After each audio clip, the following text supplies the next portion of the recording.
જ્યારે પણ કોઈ દેશનો જવાન જ્યારે પોતાના માદરે વતન પોતાની સર્વિસ પૂરી કરીને આવતો હોય છે ત્યારે આપણી જોડે રવિયાણા ગામના વતની એવા મુકેશભાઈ જોશી આપણી જોડે જોડાયા છે, જેમણે દેશ માટે 20 વર્ષ સેવા કરી છે। અલગ અલગ રાજ્યોમાં એમણે એમની સેવા કરી છે। આપણે મુકેશભાઈ જોડે જ જાણીશું। મુકેશભાઈ, આપનો કેવી રીતના વિચાર આવ્યો આર્મીમાં જવાનો અને આપે કઈ કઈ રાજ્યોમાં કયા પ્રકારની સેવા કરી?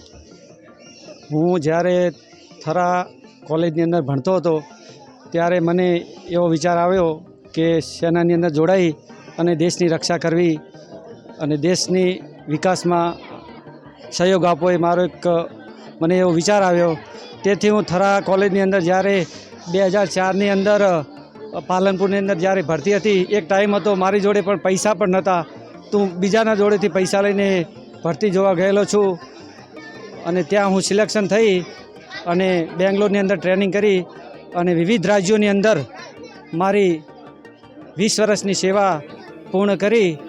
એમાં જમ્મુ કાશ્મીરની અંદર બે ટાઈમની જોબ કરેલી છે। પૂંછ, રજૌરી, અખનૂર જેવા સેક્ટરોની અંદર સંવેદનશીલ વિસ્તારમાં નોકરી કરીને આજે જ્યારે માંદરે વતન રવિયાણા જ્યારે પરત પધારેલ છે એનો મને ખૂબ ખૂબ ગર્વ અને આનંદ મારા માટે એક આજનો દિવસ એ ખૂબ ખુશીનો દિવસ છે। મુકેશભાઈ, એક બીજી વાત છે કે આપણે અત્યારે નવજુવાન અને જુવાનીઓને આપ આર્મીમાં ફરજ બજાવી ચૂક્યા છો અને યુવાનોને શું સંદેશ આપવા માગશો?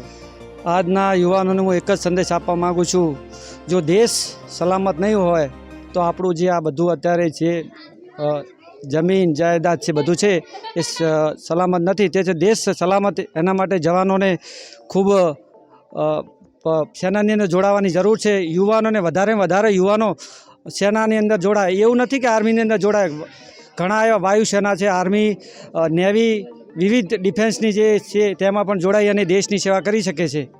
એક અંતિમ સવાલ છે કે આપ હવે નિવૃત્ત થઈ ગયા છો, તો આપ ગામ માટે, તાલુકા માટે, દેશ માટે કેવા પ્રકારની હવે આગળ જતા સેવા કરશો?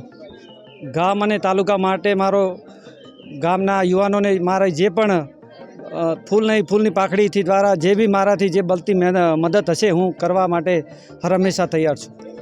તો આપ જોઈ રહ્યા છો દર્શક મિત્રો, એ પ્રમાણે મુકેશભાઈનું આજે શિહોરી ખાતેથી અહીંયા રવિયાણા મુકામ સુધી બાઇક રેલીના સ્વરૂપે એક જોરદાર સ્વાગત કરવામાં આવ્યું હતું અને ગામજનોની બહોળી સંખ્યામાં એમની હાજરી હતી અને એમના ઉત્સાહમાં વધારો કર્યો હતો। આવો ને આવો ઉત્સાહ જળવાઈ રહે એવી શુભકામનાઓ।